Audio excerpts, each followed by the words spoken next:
If you feel like you are losing your grip, might suffer a trip or abandon ship, open a can of whatever you sip and join the fellowship.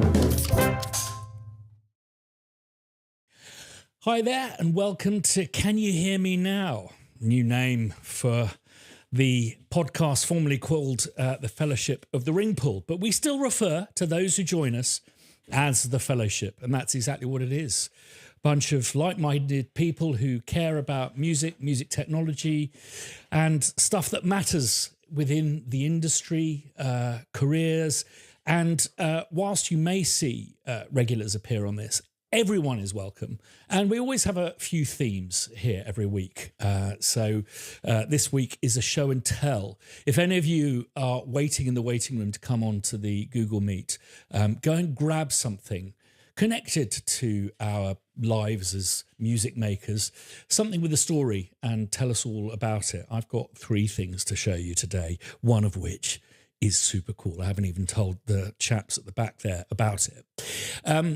A few things to talk about. Really delighted to see at the Crow Hill Forum. If you go to thecrowhillcompany.com, we've got a forum there. I think if you go to the resource hub and it says the conversation, if you go to the forum, there's a lot of really fascinating conversations going on there at the moment. There's a particular thread where people put up their tracks, and it's a really nice, it seems to be a really nice, positive environment, constructive, where people are commenting on other people's tracks and stuff, helping each other out. So I'll try and jump on in future, make more of a habit of taking part in the conversations that's happening on the forum. But yeah, do keep it up. Fantastic stuff there. I put a video up on the weekend with Hans Zimmer's Time, a version of that for pocket strings. And I did a shout out asking if people could maybe do versions for whatever doors they were on, Ableton, et cetera, et cetera. And we've already had 6 people submit doors. So thank you so much for that. That's awesome. We'll be updating all of the posts in the resource hub, again, crowhillcompany.com, tomorrow, along with screenshots of the stuff that you decide to show and tell. Also, it'll be interesting to see if Lee Randall's on today, because Lee's on the forum talking about a new piano book project, which sounds absolutely fascinating. So it'd be good to pick that up with him. Later on in the show, Ed Harper has submitted a new take on the theme tune, which I really look forward to sharing with you. We'll play out with that one. So this week, show and tell. Yeah. I'll start off here before inviting people in with that. But just a couple more bits. We mentioned last week that we're looking for someone to help us do some presenting. We've got this project coming up that we'd really like someone else to kind of front. So what we'll be looking for is people who are able, or a person who is able to get to Edinburgh at least once a month. I know that will preclude quite a lot of you, but you never know, in the future we might be able to afford to get people to come over.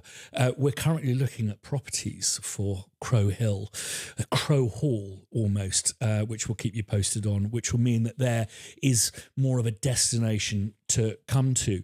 So the idea with the talent stuff, it would be just great to see if you could video yourself, and if you know anyone, particularly young people, and I really encourage people who girls. I think that there's already 2 boys on our YouTube channel, so it'd be great to kind of even up the gender mix as well. So I would really encourage, if you know anyone who's enthusiastic about music, who's a good composer, who really knows their stuff and is comfortable appearing in front of camera, we'll do media training and all of that kind of stuff. It's a real opportunity. And I can safely say that just as a composer, the YouTube channel has afforded me all sorts of opportunities work-wise. It's just a question of familiarity, and if you're familiar to people, then they will be more inclined to think about you for work and stuff like that. So it's kind of quite a mega opportunity. So keep an eye on our social media. Make sure you're subscribed to the mailing list, and keep an eye on the resource hub as well. We'll be sure, once we've got the kind of application process all programmed up, coded up, we'll be sure to put details of that up on all of our basic channels. So, but just have a little think about that. And next week we'll be bringing back competitions. We've just been coding up a proper submissions process, so it makes Simon's job a bit easier here, but also so you feel confident that we're actually seeing everything that's being submitted. And if you want to take a look at the video that I made about MIDI, it's basically going to be scoring the first 4 minutes of that. And I'm going to do a little masterclass here next week, so do join us next week, same time, same place, showing you kind of filling it in the brief, telling you what I don't like about the music that I've put on there, but also talking about why we're doing it, namely dealing with stuff that's dialogue heavy and being able to get music that kind of does the trick, cuts through, but with dialogue. There's also going to be a bit of a dubbing challenge on that as well, which again is in this day and age something I think is important to get experience of. Yeah, I mean, taking part in the competition is I do consider it to be our competitions, our challenges. We always put an incentive on them, but that's not what it's really about. We're just trying to offer up some true to life experience of working in the field. Little reminder that what we've decided to do, and it's all to do with the way that the YouTube algorithm works and stuff, but we now put the edited version, which is the version that appears on like the what's it called, the Apple Podcast, the stuff that you get, the version that you get on all of the podcast servers. The edited version is now up on the extras channel on Sundays, not the main channel. So if you're looking for that, just check out the extras channel for that. And it's very interesting. I think that we will probably be pulling the podcast off Spotify. I don't know if you've seen this week, but the terms and conditions of Spotify have changed to a point where I think they're egregious. So I am going to follow in the footsteps of former colleagues of my wife, Massive Attack, and I'm going to be trying to pull my music off Spotify along with our podcast. I don't have a huge amount of time for the guy who runs that, but I think that it's kind of beyond the pale now. It's not a political statement. I just don't think Spotify deserves what people, the effort that people are making. And I'm not entirely convinced that it's the best way of getting your stuff out there. As they always say in business, scarcity is a great model to follow.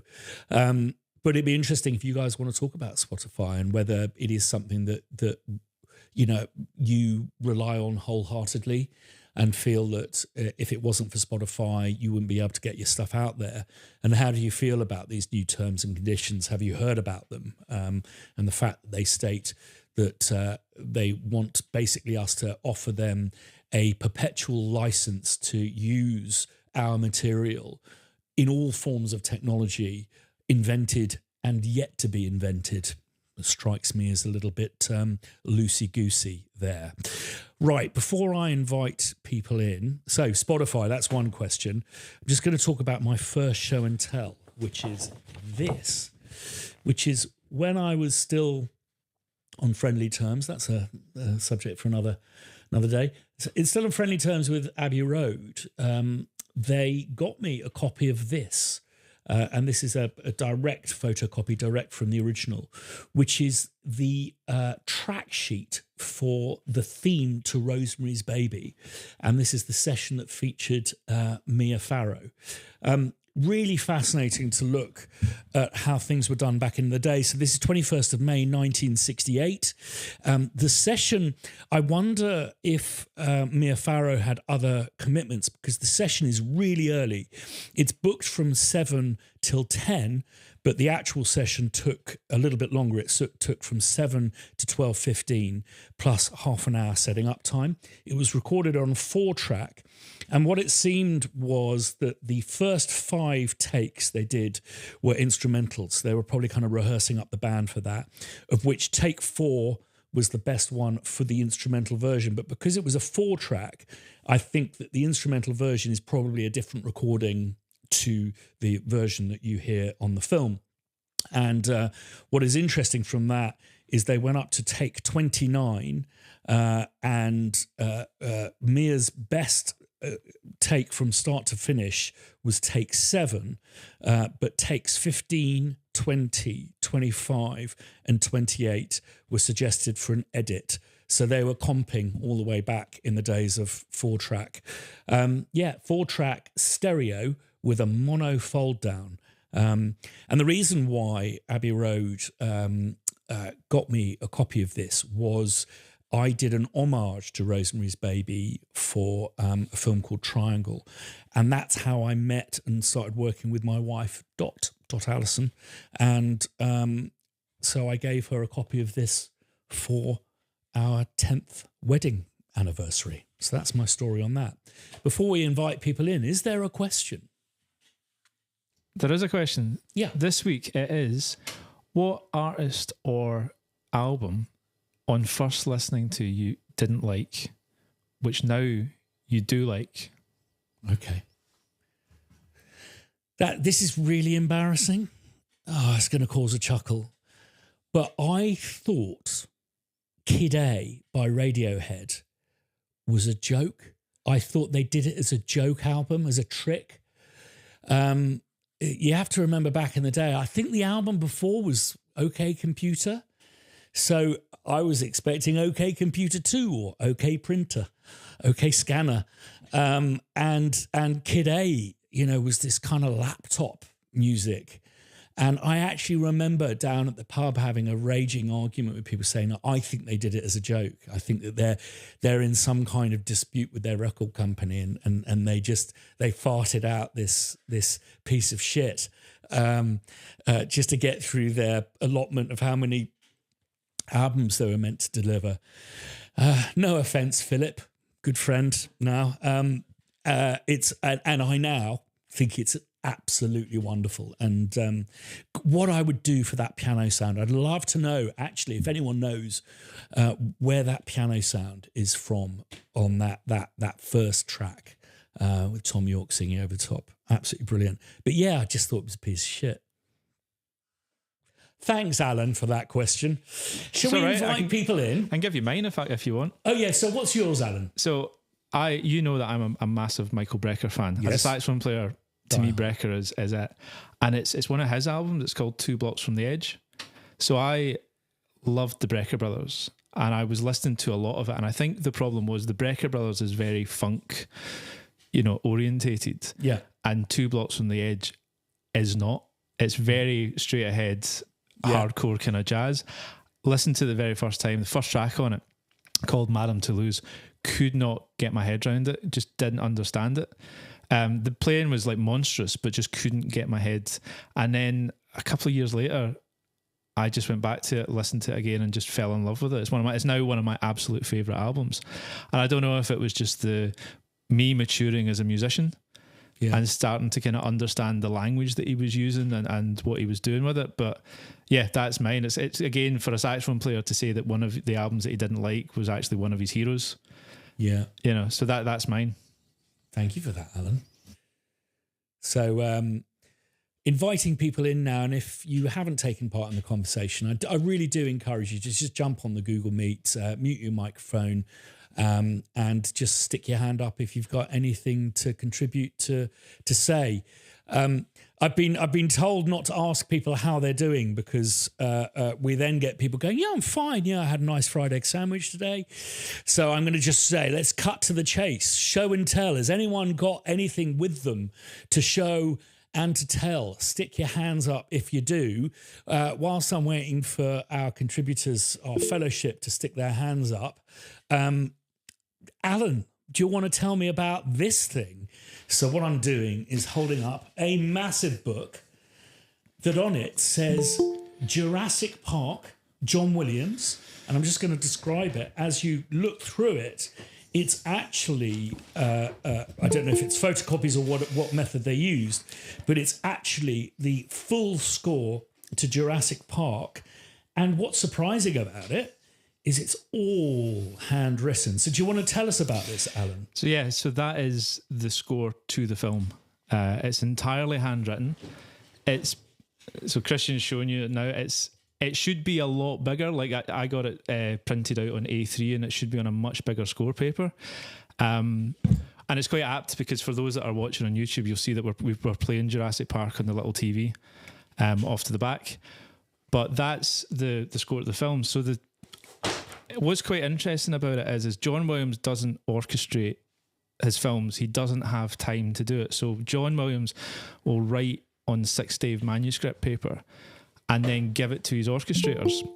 So when you flick through you're actually my favourite cue in it, which is Journey to the Island, is actually, it's quite good because it's on the screen just now. That's what's being played. Amazing. But it's different. So he uses a team of orchestrators because he doesn't have time to do it himself. The film, you know yourself, Christian, the film, it's so quick turnaround. And the handwriting changes depending on who the orchestrator is. So it's mainly orchestrated by John Neufeld, but there's a lot of kind of ethnic style music in that score, and there's a lot of 20th century kind of contemporary classical stuff, and it's different orchestrators on that. So again, when you look through it, it's different handwriting. But what's also very cool is that's a scan of the score after the film was recorded, because there's a lot of corrections been made. There's a lot of scoring out of different bars, and there's a lot of additions been made. It's a brilliant. I used to use it when I was teaching, when I was at college. It was something that I would take because it's a great example. We were speaking about this earlier, about how to mix with the orchestra rather than with a console. So the scene that was just playing Journey to the Island, for those that have seen the film, there's a lot of dialogue that happens in the inside of a helicopter. Yeah. And when you look at the score, if you follow along, you'll see that how the orchestrators do it is he just has half the orchestra playing. He has most of the brass sitting out for most of it. He has the entire percussion section don't play. And then when it goes to the external shot of the helicopter coming into the island, when Richard Attenborough, I think he says something, and then that's when the full orchestra kicks in. And you can tell then when it goes back inside the helicopter, because he halves the orchestra outside, the full orchestra starts. So yeah, it's a really, you don't need to, and the thing as well is, I know there's always been this conversation about, do you need to read music? Do you need to have kind of music theory? You can follow that score without being able to read music that well, and you'll still learn a ton from it just by looking at. It's even something as simple as, like, how does he get that sound? Well, you can see the instrument combinations that he's using. How does he get? You know, there's choir in that. There's the Yamaha DX7 gets used quite a bit, because there's a couple of staves where that's actually the program and the patch that they used. It's a really cool. They're coming up to the theme to Jurassic Park on that just now. So Allan, did you got this printed out and bound yourself? Yeah. And where did you get the file from? It's one of these things you can actually, you can find it on the internet. I had a couple of friends that had it, right. And it was when I was at Berkeley. There was this big kind of trade, and we would all swap stuff. So whether it be music, it be MP3s, and a lot of us used it when we were studying orchestration and music for film. We were using that as great reference guides, and just as important as actual like theory textbooks. Was to actually look at the score, because you would look at it's always you had those little scores of like Mozart and Beethoven and things and the classics, and they're easy and available to get, but then to get your hands on like something like Jurassic Park. I've also got a bound copy of Back to the Future, like Amazing. Back to the Future Part 1, which is cool. Again, the little tidbit, and that is that the first piece of the score starts in reel 3, so it's marked 3M1. Wow. because there's no score until the third reel. There's music up until that point. Yeah, Huey Lewis and that, but the score itself doesn't start until Marty goes to the car park, the Twin Pines Mall car park, and the DeLorean's revealed. And the idea was that was Silvestri and Zemeckis deciding that that's when the film became a fantasy film instead of just like a teen drama. Gotcha. And again, it was Silvestri's. That was Alan Silvestri's first ever orchestral score. Wow. Which is not a bad, opener, but it's an amazing that book is. It's a great talking point. It's in my living room at home. It sits in. It's something that the reason I skipped straight to the end was I wanted to see the cue number for the last cue. And it was interesting, Alan, you talking about not having enough time to orchestrate. I noticed that the cue number starts with the number 14. 14 reels. That's 14 times 20 minutes of music. And there's wall-to-wall music in Jurassic Park. Yeah. So an average symphony is between 20 and 30 minutes. So it's like writing like a dozen symphonies. It's an insane kind of piece. What's interesting when you see, like I say, when you see Williams's sketches, they're so detailed. So I've got a couple of sketches I've actually got quite a few of the sketches from some of the Star Wars films. And I've got the sketch that he did for the Imperial March. Yeah. And, everybody knows that. It's so famous. Yeah. And when you see it in John Williams' chicken scratch handwriting, I mean, it's appalling. But he's working so fast. Yeah, absolutely. But everything's there. You see musically everything's there, but then he's pretty detailed in his instructions to the orchestrators. And again, you got to remember that most of these orchestrators will do it in their heads. They're not sitting in front of a piano, like working out, composing, because they're filling. Basically, they're filling in the blanks. Yeah. Which I always think really is a whole talent and a whole knack unto itself. Brilliant. It's a great talking point. It's like anytime someone comes out of my flat and they see it for the first time, oh, what's that? Yeah. And they think it's a concert, like a suite for a concert. Yeah, and you're like, no, it's the full thing. It's the actual thing. Amazing. Thank you for that, Alan. Adam, how are you doing, sir? Oh, I've asked how are you doing. I'm not meant to ask that now. No. What have you got a show and tell, or the question of the week is an artist or album that you thought was shit at first and then you've actually fallen in love with since? Album that I thought was not the best and now absolutely brings me to tears. I can't remember the name of the album, but it's Forever. The main song on the album for me is Forever in Blue Jeans. I can't remember what the album's called, but yeah, that brings me to tears every time I listen to it. Who's the artist? Who's the artist, Adam? Oh God, what's he called? Everyone's going to be screaming at me. I can't remember. It'll come to me in a second. Neil Diamond. There we go. Thank you, Mandy. Yeah. So when I first heard it, not my cup of tea, but yeah, now it brings me to tears. So what have you got to show us? So I don't ever see you touching one of these things, and I really like it. As I'm new to this, so everyone who doesn't know that I'm really new to this audio programming stuff, but I have played contrabass and I played saxophone and I played some instruments in the past. But this thing, if I put this on my right hand, I know you're a left hand out while you're doing the keys. I put this on my right hand and I play the keys on my left. It feels somewhat stringy. It feels like so. What is it? And could you describe it for people who are listening? Yeah, it's a very stylish looking black touch. I thought, what's it called? An expressive E touch or something to that effect. Yeah, it's not cheap. It was about, I don't know, £200, something like that. But it's so sensitive. It's got a lot of movement. But you can literally have it so sensitive. You just touch it. And when I'm playing with the keys and I'm pretending to bow or whatever with the detail with my right hand, because again, I'm right-handed, so I'm rubbish with my keys. So I might as well put all the effort in on the detailed with the touch. So yeah, I think it's really good. I don't know if anyone professionally uses them, but I think actually that's what my brother uses and he's doing all right for himself with computer games. My issue with that is I need to have. I'm such a control freak. I need to have very specific control over the expression and the modulation.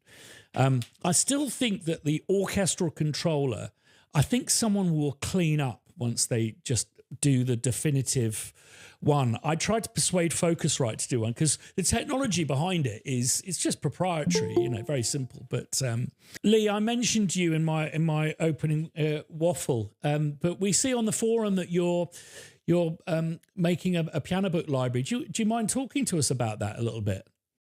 Yeah, sure. Yeah, that's fine. I started making it partly because of the competition to rescore. I think it was Venom, where he said encouraging us to record our own sounds and make a little sample instrument. And as I'd already got Contact 7 so that I could play other plugins that I'd bought, I thought, well, I've got this. It's about time I actually had a go at using it. I used some videos that Stephen O'Connell has on YouTube, a guy who does a lot of help with scripting and things, and used a template that he had from like a couple of Christmases ago, so that I didn't have to worry too much about the scripting, and then added a few bits. And when I got a little bit stuck with a function that I'm trying to get work, I put something on the Crowhill forum, which has already very helpfully had one reply from Ed, and I put some details of what I've done there. And I also went on the old piano book Discord and got a couple of replies on there. So it's really great to already be getting a bit of feedback on a little problem, and I only put that on this morning. I can probably actually, in anticipation, I sort of popped it up there. That's like a little preview of it. And what is the library? What is it that you've sampled? It's I went to, my parents moved to a village in France a few years ago, and there's a church there that has a bell. It has normal bells that go off at certain times of the day, the Angelus bells, which a lot of European villages and other villages around the world do, which I didn't realize until I looked into it a bit more. But they're kind of a cacophony of bells, whereas it also has a clock tower which strikes on the hour, but it also carries on through the morning. So when there's nothing else going on and there's no sort of interference, I went out there at like midnight and at 1 a.m. and recorded in different parts of the village. I took a Zoom recorder and my iPhone. Fortunately, the iPhone was a good backup because my Zoom recorder was kind of broken in transit and I lost the windshield. So all of those recordings were awful and I relied on the iPhone one. So this is kind of a version 1. And once it's kind of ready, I'll think about putting it to Piano Book to see if it sort of meets all the tests and requirements and things. And if people like it, maybe look at doing a version 2 in the future, something like that. Oh, brilliant. Well, I can't wait. I'll be sure to do a review of it on my next Piano Book video, which is going to be next week, I believe. So that's, if you've got it up in time. If not, following one. But Piano Book, for those of you who don't know, is a peer-to-peer sound sharing network. And there's, I think, over 1,500 free sample packs, 300 samplists, and there's about 500,000 people use it. So it's a really vibrant community. We've got a new creative director who's beavering away with our webmaster to make the experience so much better. And at some point in the future, we're going to figure out how this works.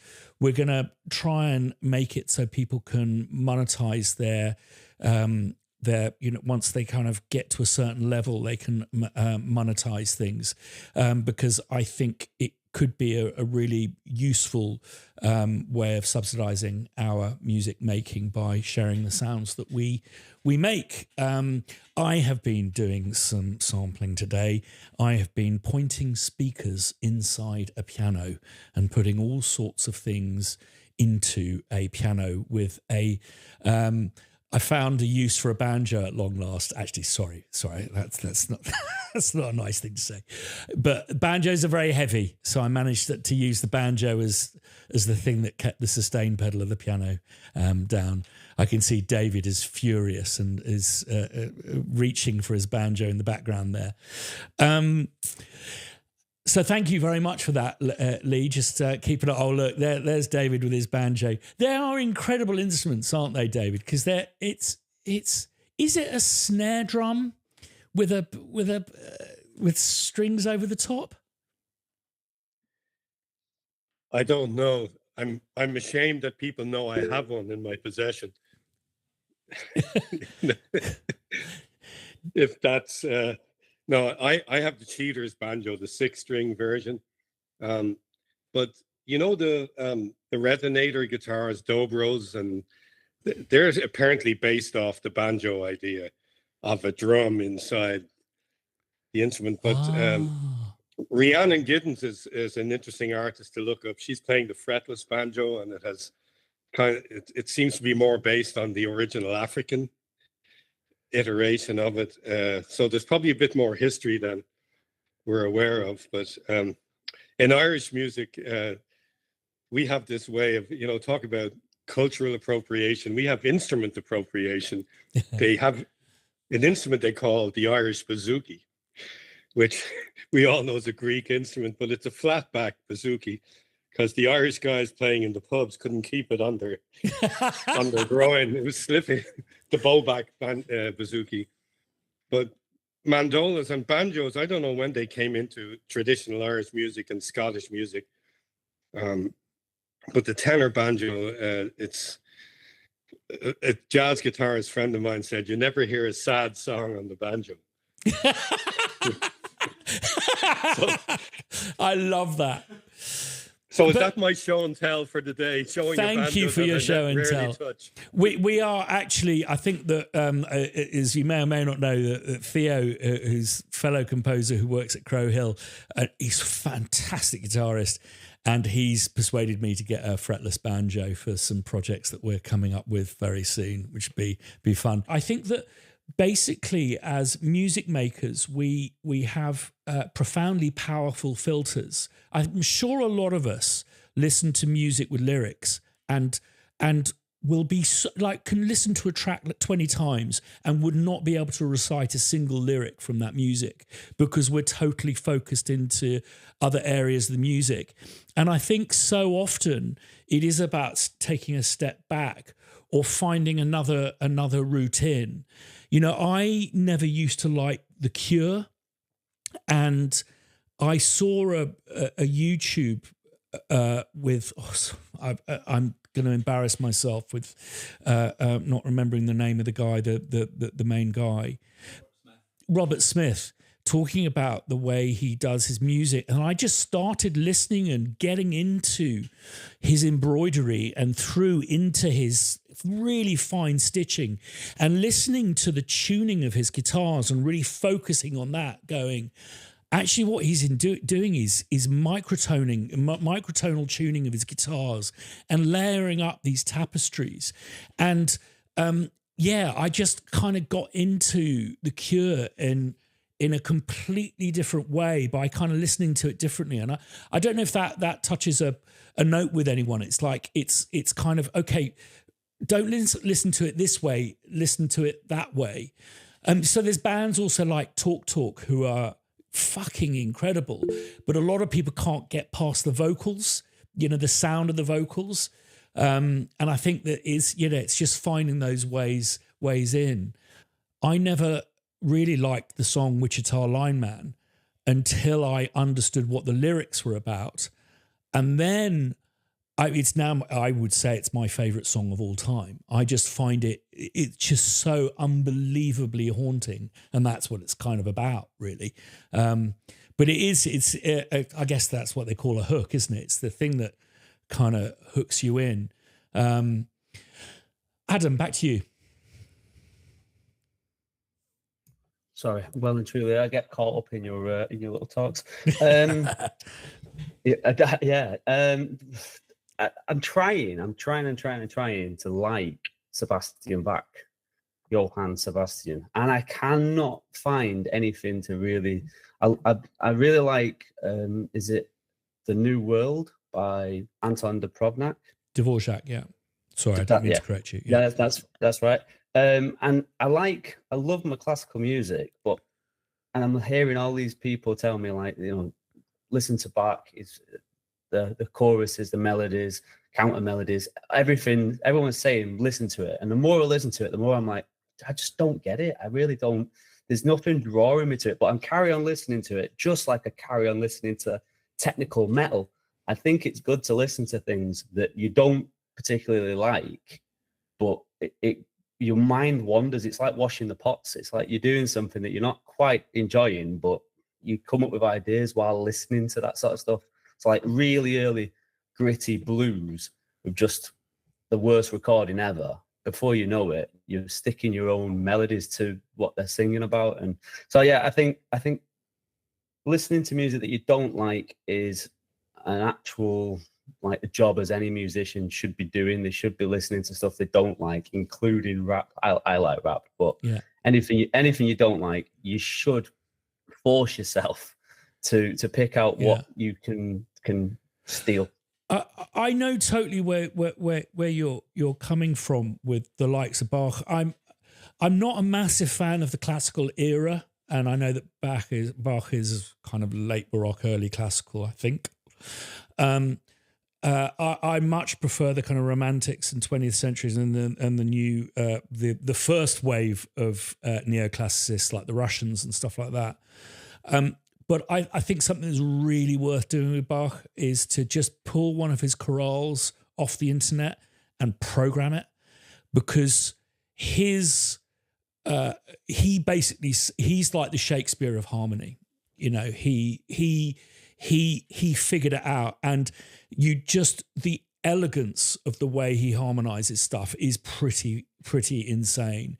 And there is a lot to learn from just grabbing a couple of those chorales. And I think as a consequence, there will be a greater appreciation then.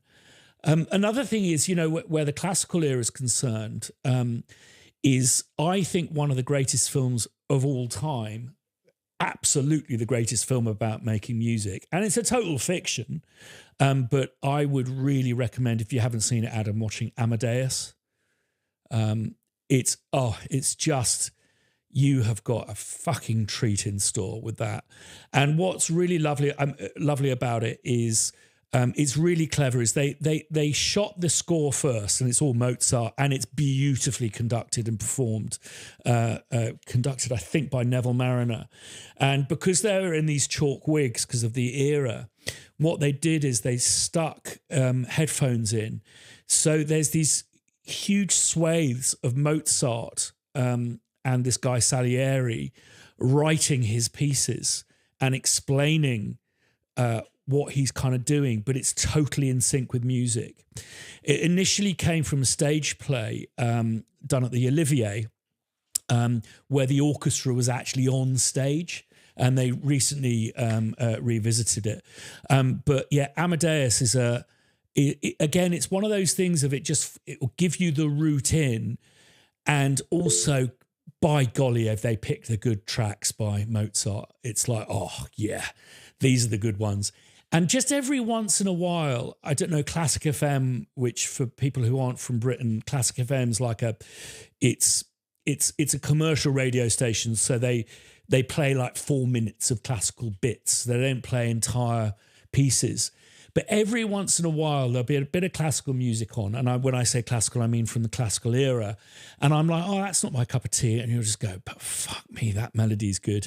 And 9 times out of 10, it'll be Mozart. You know, he's a blinder. It's very, very loosely based on his life. And this kind of rivalry between him and Salieri is a complete fiction, apparently.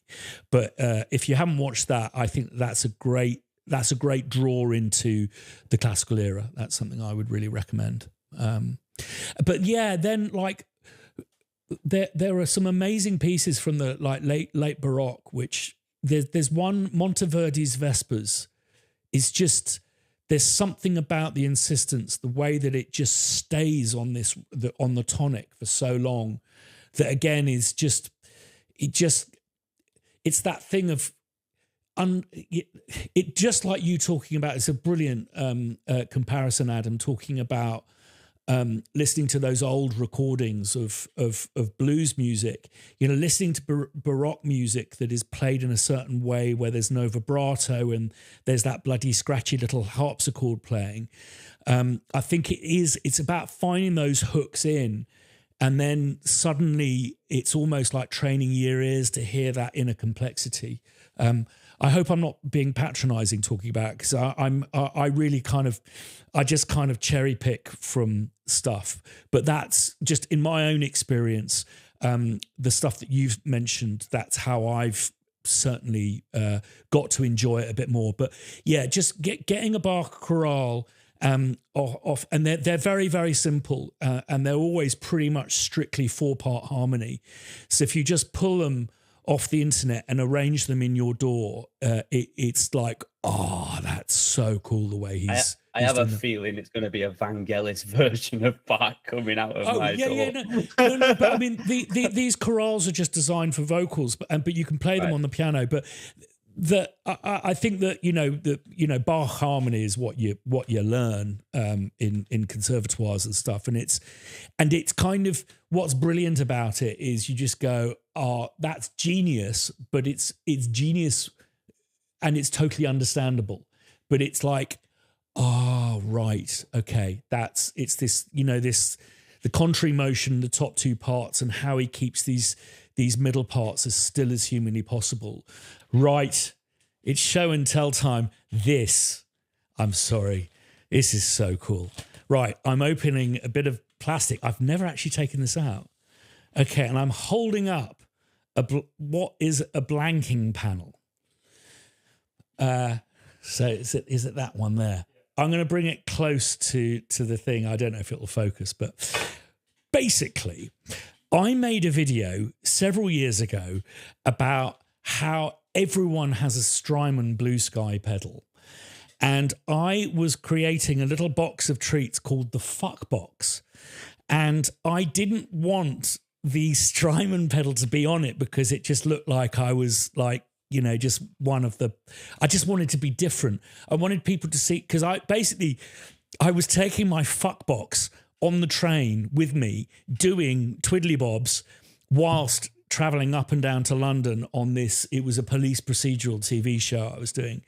So I made a video of me trying, and I'm terrible with my hands, trying to deface a Strymon Blue Sky pedal, which wasn't a very respectful thing to do to the folks at Strymon, because I just wanted to be different. And I don't know, fuck me, I'm just addicted to affirmation. Just in case any musicians were walking past me on the train, I wanted them to go, what the fuck's that?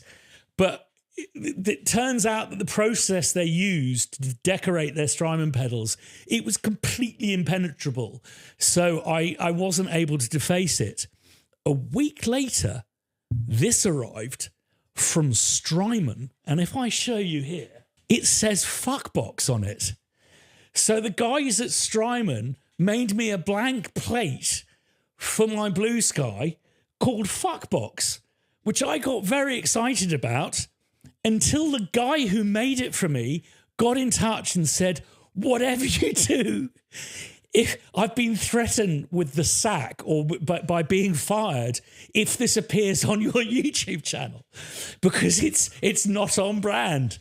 So I don't know if he's still got the job, but seeing as this was about 5 years ago, thanks for my fuck box, and I hope I haven't got you in trouble. But apparently, the powers that be at Strymon were absolutely fucking livid that he'd sent me this blank panel and had gone to the effort of putting fuck box on it. So yeah. Scotch Bright 2 minutes etch. They clearly make them in batches, and there you go. That's my fuck box. So that's my show and tell. Oh dear. There we go. Sorry, I've just put the fuck box on top of John Williams' score for Jurassic Park. It feels all sorts of wrong. I'm going to kind of explode in some horrible bad composer karma. I think that it's been a wonderful week, and I just want to emphasize that I really I do appreciate everyone coming on board and your contributions and stuff, and it's just lovely to kind of zone out and talk about music and fuck boxes and all of that kind of stuff with you guys. So I really do appreciate it. Do tell your friends and do encourage people to come on board and contribute as well. I do think it is kind of helpful. It's just, God, if I've learned anything over the last year of kind of going to lots of meetings about something else, is that we're not designed to be isolated and all alone. And making music has become this fairly isolating experience, which I don't think is good for us. So it's nice just every week to know there's some pals that you can wave at and that don't mind you saying the word fuckbox and putting it on top of John Williams's fine work. And as there's going to be loads of links, but yeah, I think that it's a great idea that Allan has of downloading these film scores that you can get online and just simply watching the film. And even if you don't read music, it is actually, music notation has survived for so long because it is actually very intuitive in the way that it looks. You know, when the notes go up, the pitch goes up, etc., etc. So, and as I said, you know, Bach is very simple to program and just worth having a look at, just to kind of analyze what's going on, the bass note, the tonic, the what the melody's doing, and how that is harmonized. So, yeah, as always, do look after yourself and lots and lots of love. See you next week. Oh, this is Ed. This is his new take on the track. Let's play it, and then we'll play the end credits. It's a fact about communication that sometimes your signal can't get through. There's no need to lose your mind in frustration, as there's a simple thing that you can do. When you speak into the microphone, but you just can't move that speaker code, these are the words you must intone. Can you hear me now? Hurrah! Ed is our hero. Well done, Ed, and see you next week. If you feel like you are losing your grip, might suffer a trip or abandon ship, open a can of whatever you sip